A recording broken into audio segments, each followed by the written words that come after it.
कर्म का फल कैसे मिलता है? दोस्तों, क्या आपने कभी सोचा है कि हम जो भी करते हैं उसका असर हमारे जीवन पर कैसे पड़ता है? क्यों कुछ लोग बिना मेहनत के खुशहाल दिखाई देते हैं और कुछ लोग कड़ी मेहनत के बावजूद संघर्ष करते रहते हैं? इस रहस्य का उत्तर छुपा है कर्म के सिद्धांत में। आज हम जानेंगे कि कर्म का फल कैसे मिलता है, इसके नियम क्या हैं और जीवन को बेहतर बनाने के लिए हमें किस प्रकार के कर्म करने चाहिए। भारतीय दर्शन में कर्म का अर्थ है हमारे विचार, हमारे शब्द और हमारे कार्य। हर छोटी बड़ी क्रिया, चाहे वह बोलने में हो, सोचने में हो या करने में, वह कर्म कहलाती है। और हर कर्म का एक निश्चित फल होता है जिसे हम कर्मफल कहते हैं। भगवद गीता में श्री कृष्ण ने स्पष्ट कहा है, कर्मण्येवाधिकारस्ते मा फलेषु कदाचन। अर्थात हमें केवल कर्म करने का अधिकार है, फल की चिंता नहीं करनी चाहिए, क्योंकि फल तो हमारे कर्मों और नियति के अनुसार अपने आप मिलेगा।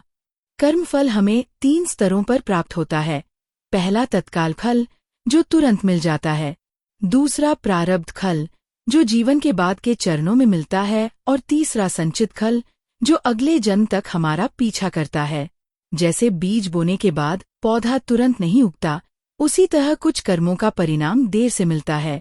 यदि आप किसी की मदद करते हैं तो सामने वाले के चेहरे की खुशी और आशीर्वाद आपको तुरंत मिल जाता है।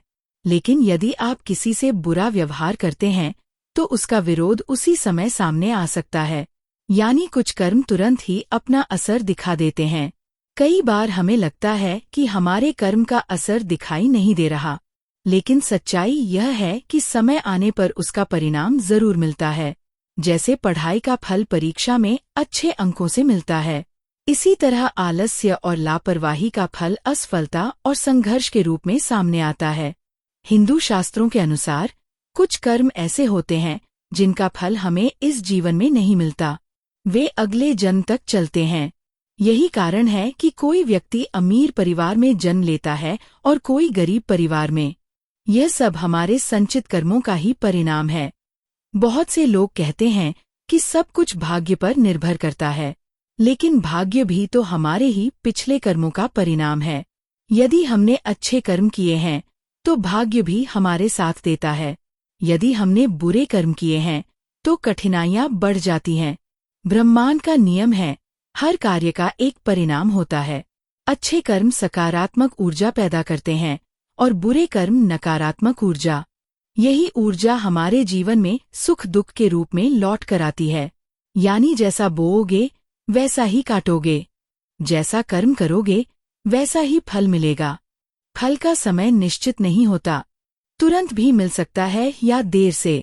अच्छे और बुरे दोनों कर्म संग्रह होते रहते हैं। कोई भी कर्म व्यर्थ नहीं जाता, उसका परिणाम अवश्य मिलता है। अच्छे कर्म से हमें मानसिक शांति, आत्मविश्वास और सम्मान मिलता है। दूसरों की मदद करने से समाज में प्रेम और सहयोग बढ़ता है।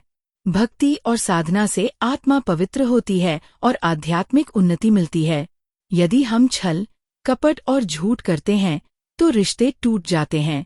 यदि हम आलस्य करते हैं तो गरीबी और असफलता मिलती है। यदि हम हिंसा और नफरत फैलाते हैं तो जीवन में अशांति और कष्ट बढ़ते हैं। बुरे कर्मों से बचने के लिए शास्त्रों ने 3 उपाय बताए हैं: सत्कर्म करना, सेवा, दान और करुणा। प्रायश्चित करना, गलती होने पर पश्चाताप और सुधार। भक्ति और साधना, ईश्वर का स्मरण और नाम जप। कर्मफल का सिद्धांत अटल है, हम जैसा कर्म करेंगे वैसा ही फल पाएंगे। इसलिए जीवन में हमेशा अच्छे विचार, अच्छे शब्द और अच्छे कर्म करने चाहिए। याद रखिए, भाग्य से ज्यादा शक्तिशाली हमारे कर्म हैं और अंततः वही हमारे जीवन को दिशा और अर्थ देते हैं।